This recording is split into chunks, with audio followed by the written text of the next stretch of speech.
পরিষেবার জন্য আমরা কাজ শুরু করে দিয়েছি।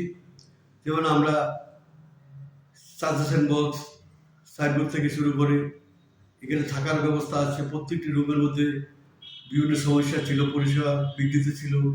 এগুলি আস্তে আস্তে আমরা স্বচ্ছতার কাজ চলছে। এবং এখানে একটা লিফট আছে, লিফটটা অকেজ হয়ে পড়ে আছে। আমরা এর মধ্যে লিফটের কাজটা সম্প্রসারণ করব। টোটাল হজ ভবন, এটা পরিষেবা কেন্দ্র, আরবি ভাষার খ্যাতবোধ, আমরা মানুষদের পরিষেবা দেওয়ার জন্য আমরা এই কাজগুলি শুরু করেছি।